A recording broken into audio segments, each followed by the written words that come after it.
Bonjour, je suis Vérane Frediani, réalisatrice du documentaire À la recherche des femmes chefs et auteure du livre Elle cuisine et accessoirement marseillaise.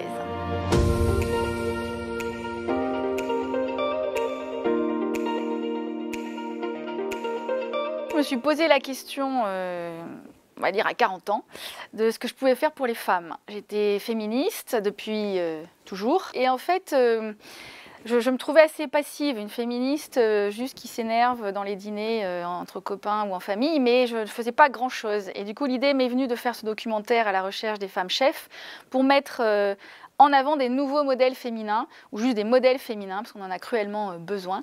Et je suis tombée sur des battantes, des femmes inspirantes, beaucoup plus nombreuses que ce que je pensais, finalement. Et ça a donné ce film d'1 h 30, où pour une fois, les femmes avaient la parole, en fait. Elles pouvaient s'exprimer librement. Suite à cela, en fait, Hachette m'a appelée pour me demander si je voulais faire un livre sur les femmes chefs. Et pour moi, ça semblait logique, une suite logique, en fait, à tout ça. Une sorte de deuxième rendez-vous avec ces femmes chefs, certaines qui étaient déjà dans le documentaire et d'autres que je n'avais pas rencontrées, qui étaient arrivées entre-temps ou que finalement j'avais écartées du documentaire, et je suis allée à leur rencontre une deuxième fois ou une première fois pour le livre. J'ai choisi ces femmes parce que ce sont des modèles, mais pas seulement pour celles qui veulent devenir cuisinières plus tard. Ces femmes, elles sont inspirantes pour nous toutes. On manque toutes cruellement de confiance en nous, probablement, et pas... Ce n'est pas naturel de manquer de confiance, c'est juste parce qu'on ne nous a pas tapé dans le dos depuis toute petite en nous disant tu pourras faire ce que tu veux de ta vie, tout est possible, vas-y, fonce.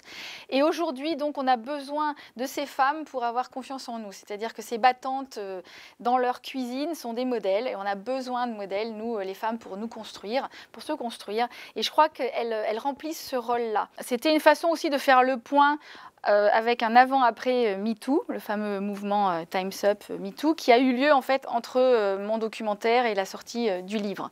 J'ai trouvé des femmes beaucoup plus libérées finalement, à 2 années près, beaucoup plus libres, qui pouvaient s'exprimer de façon beaucoup plus franche et honnête. Il y a 2 ans ou 3 ans, elles parlaient beaucoup du problème de se sentir légitime, ou justement de ne pas se sentir légitime. Et aujourd'hui, elles ont compris qu'elles avaient leur destin dans leurs mains, que les clés, elles les ont en fait, et qu'il suffit qu'elles sortent du bois et qu'elles parlent de ce qu'elles font pour exister. Et que finalement, au lieu de passer notre vie à se cacher dans notre petite cuisine en espérant qu'un journaliste vienne nous voir, on peut sortir et aller parler de ce qu'on fait en étant fier. Ce qu'on entend encore beaucoup de la part des hommes chefs et des hommes en général, c'est que les femmes cuisinent à la maison des recettes traditionnelles et que les hommes créent de leur grandeur d'artistes. Et je crois que le livre montre, par les recettes en fait qu'il propose, la créativité des femmes. Il y a forcément une approche différente chez les femmes. Pourquoi? Parce qu'on arrive plus tard dans les cuisines professionnelles. Bien souvent, on passe le bac avant d'aller faire un CAP cuisine. Et ça change l'approche intellectuelle en fait de la cuisine, mais aussi le challenge.